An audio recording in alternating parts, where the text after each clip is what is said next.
भविष्य अंधारात होतं आणि त्यावेळी आमचे संदीपजी जोशी हे सिद्धिविनायक फाउंडेशनच्या वतीनं पुढे आले आणि त्यांनी घोषणा केली की अशा परिवारांचं पालकत्व हे आम्ही स्वीकारू। जवळपास 293 परिवार हे रजिस्टर झाले। मी देखील तेव्हा त्यांना सांगितलं की यापैकी 100 परिवारांचं पालकत्व हे मी देखील त्या ठिकाणी स्वीकारेल।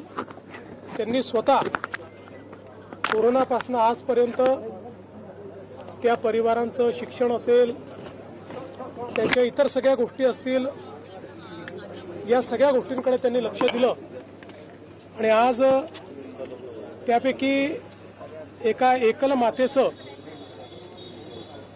विवाह या ठिकाणी झालेला आहे। प्रीती ही जी आमची मुलगी आहे तिचा विवाह आज शिवम यांच्यासोबत झालेला आहे आणि पुढच्या काळामध्ये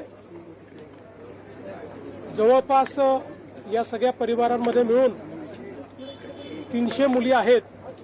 त्या सगळ्यांचा विवाह होतपर्यंत ही सगळी जबाबदारी संदीपजींच्या नेतृत्वात आम्ही स्वीकारलेली आहे। आज या विवाहाचं अतिशय समाधान आहे, कारण अतिशय कमी वयामध्ये अशा प्रकारच्या घटनेला प्रीतीला सामोरं जावं लागलं आणि आज एक स्थैर्य त्यांच्याही जीवनात येत आहे, ही आनंदाची गोष्ट आहे।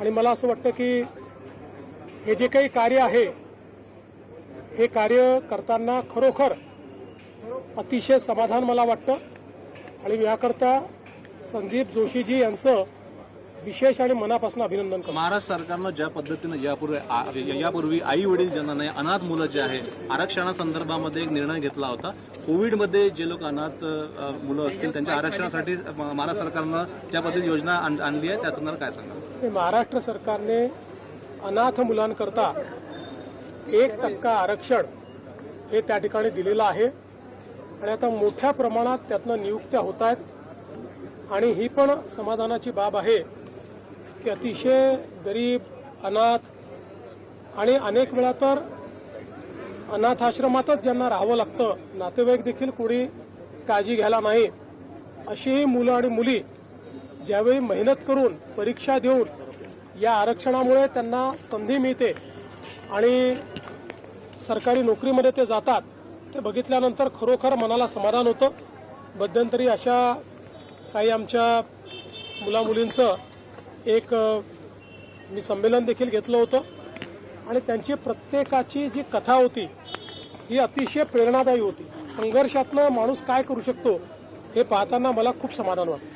कांग्रेस समिति ने ठराव पारित किया है जिसमें उन्होंने कहा है कि वंदे मातरम के 2 ही पैरा अब उनके कार्यक्रमों में गाए जाएंगे। देखिए, ये संविधान विरोधी इस प्रकार का निर्णय है। इसका कारण अब भारत में अंग्रेजों का राज नहीं है और भारत में स्वतंत्र भारत की संसद ने जो निर्णय लिया वो निर्णय संवैधानिक होता है और स्वतंत्र भारत के जो हमारी पार्लियामेंट है उसने लिए हुए निर्णय को हम नहीं मानेंगे, गुलामी की परंपरा को कायम रखेंगे। हम हमेशा कहते थे ये मानसिक गुलाम है, इन्होंने अपनी मानसिक गुलामी और संविधान की खिलाफत, ये दोनों चीजें इससे हमारे सामने प्रस्थापित केंद्रीय मंत्र्यांनी आता दर आठवड्याला किंवा ठराविक कालावधीनंतर विद्यापीठांमध्ये जावा जेनझींसोबत संवाद वाढवण्याचा एक प्रयत्न दिसतो। मला असं वाटतं की हे अतिशय चांगला निर्णय आहे। शेवटी आपली जी विद्यापीठं आहेत ही आपलं भविष्य निर्माण करणारे केंद्र आहे आणि अशा प्रकारचा संवाद झाला तर शासन काय करत आहे, देशाची दिशा काय आहे, जगाची दिशा काय आहे हे आपल्याला विद्यार्थ्यांपर्यंत पोहोचवता येईल आणि विद्यार्थ्यांचे आशा, आकांक्षा, अपेक्षा आणि स्पंदनं ही त्या ठिकाणी फर्स्ट हँड आपल्या मंत्र्यांना देखील समजतील। एक चांगला उपक्रम कोर्टामध्ये काही याचिका दाखल करण्यासंदर्भात काही विचार आहे का सरकार? सर 92 लाख जे लाडक्या बहिणी ज्या अपात्र ठरणार आहे. साहेब, या संदर्भात यापूर्वीही क्लॅरिफिकेशन आलं आहे. रोज रोज तीच बातमी काही लोक देतात, पुन्हा त्याच चर्चा करतात. पुन्हा एकदा सांगतो, त्याचे नियम आणि निकष होते, त्याची तपासणी सीएजी करतं. एकही पैसा नियम आणि निकषाच्या बाहेर जाऊन देता येत नाही. आपण योजना सुरू केल्यानंतर कोणाला त्रास होऊ नये म्हणून योजना सुरू केली, कारण इतक्या मोठ्या प्रमाणात तपासणी करणं हे महिन्या 2 महिन्यात 4 महिन्यात शक्य नव्हतं. त्यानंतर आपण तपासणी सुरू केली. KYC हा त्यातला महत्त्वाचा मुद्दा होता. ज्या लोकांच्या लक्षात आलं की आम्ही नियमाच्या बाहेर त्या ठिकाणी लाभ घेतलेला आहे, त्यांना वारंवार संधी देऊन त्यांनी KYC केलं नाही. 1,65,00,000 बहिणींनी KYC केलं. त्यामुळे त्या पात्र ठरल्या, त्यांना रेग्युलर कुठलाही खंड न पडता पैसे मिळत आहेत. काहींनी KYC केलं नाही. अनेक लाखो बहिणींचं त्या ठिकाणी असं लक्षात आलं की इन्कम टॅक्स पेई परिवार आहे, आपल्या याच्यात इन्कम टॅक्स पेई चालत नाही. कारण ही योजना ज्या बहिणींना मदतीची गरज आहे, आधाराची गरज आहे, किंवा ज्यांना स्वतःच्या पायावर उभं राहायचं आहे त्यांच्याकरता आहे. त्यामुळे त्याही जे काही लाभार्थी होत्या त्यांना आपण त्या ठिकाणी वगळलं. काही आपल्याला कल्पना आहे पुरुष लाभार्थी होते, त्या पुरुष लाभार्थ्यांबरोबर आपण कारवाईच करतोय, त्यांच्याकडनं वसुली देखील आपण करतोय.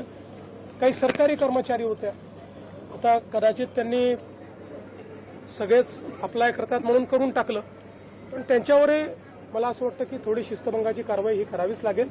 आणि म्हणून आता हा जो आकडा आलेला आहे 100% व्हेरीफाईड आकडा आहे. आणि या बहिणींना जोपर्यंत आमचं सरकार आहे तोपर्यंत लाडक्या बहिणीचे पैसे मिळतच राहतील. आता हे जे काँग्रेसचे इतर लोक बोलत आहेत, हे तेच लोक आहेत की ज्या लोकांनी लाडक्या बहिणीच्या विरुद्ध कोर्टामध्ये केस केली, हायकोर्टात गेले, रोज शिव्या दिल्या, ही योजना बंद करा म्हणून सांगितलं, आणि आता तेच हिंदीमध्ये मगरमच्छ के आंसू म्हणतायत, तसे मगरमच्छ के आंसू आता हे यांच्या डोळ्यातनं वाहून राहील. उच्च शिक्षण घेणाऱ्या मुलींना 2,000 रुपये पॉकेट मनी. संवाद राहुल गांधी पुण्याला येऊन तरुणांशी संवाद साधणार आहे. मला असं वाटतं की आनंदाची गोष्ट आहे, परंतु त्यांनी सरसकट तरुणाईशी संवाद साधला असता तर आनंद वाटला असता.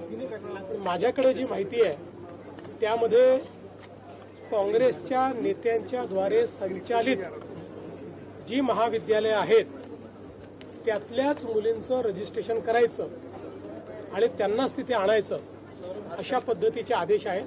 पण ठीक आहे, तेही आपल्याच मुली आहेत, त्यांच्याशी संवाद साधला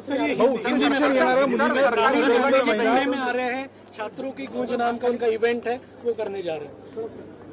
देखिए, छात्रों की गूंज है या राहुल गांधी अपनी जमीन तलाश रहे हैं, ये तो मैं नहीं जानता, लेकिन जो मुझे जानकारी है अगर वो एक ओपन इस प्रकार का इवेंट करते तो शायद ये छात्रों से संवाद होता. अभी पूना और पूना के आसपास जितनी कांग्रेसियों की संस्थाएं हैं, शिक्षा संस्थाएं, उन संस्थाओं की ही लड़कियों को रजिस्टर करना, इस प्रकार का आदेश दिया गया है. उनका ही रजिस्ट्रेशन करके उनको ही वहां पर एंट्री मिलने वाली है. तो कुल मिलाकर एक कंट्रोल्ड एनवायरनमेंट में ये कार्यक्रम होने वाला है. और जो आइडियोलॉजी को मानते हैं ऐसे ही लोग वहां आए, ऐसा प्रयास होने वाला है. इसलिए छात्रों की गूंज हम इसको कहेंगे, लेकिन उसके साथ साथ कांग्रेसियों के माध्यम से जिनको बुलाया गया उनके साथ ये मोनोलॉग आहे असं मी कहना चाहतो. सरकारी भूखंड वाटपाचा मार्ग मोकळा झाला, त्यावर नवीन धोरण बंदी उठवली आहे. म्हणजे मला माहित नाही कुठली बंदी. वंदे मातरम संदर्भात काय सांगाल? काँग्रेसने ठराव केलेला आहे मराठी. काँग्रेसची गुलामगिरीची मानसिकता आणि संविधानाचा विरोध हा स्पष्ट झालेला आहे. खरं म्हणजे हा काही इंग्रजांचा भारत नाही. भारतरत्न डॉक्टर बाबासाहेब आंबेडकरांनी संविधान तयार केलं. या संविधानाने लोकसभा आणि राज्यसभा पार्लमेंट तयार केली आणि या संविधानाने सांगितलं की संविधानाचं पालन म्हणजे काय, तर लोकसभा आणि राज्यसभेने तयार केलेला कायदा हा पाळणं म्हणजे संविधान पाळणं आहे. आणि आता त्याच दोन्ही सभागृहांनी घेतलेला निर्णय काँग्रेस म्हणते आम्ही मानणार नाही, संविधानाशी हा द्रोह आहे, भारतरत्न डॉक्टर बाबासाहेब आंबेडकरांच्या विचारांची हा द्रोह आहे आणि खऱ्या अर्थानं गुलामगिरीची मानसिकता हे अजूनही इंग्रजांच्या गुलामगिरीच्या मानसिकतेमध्ये आहे. ही गुलामगिरीची मानसिकता आहे, मतांचं लांगुल चालन आहे आणि खऱ्या अर्थानं या देशाचा जो विचार आहे त्या विचारांची हा द्रोह आहे.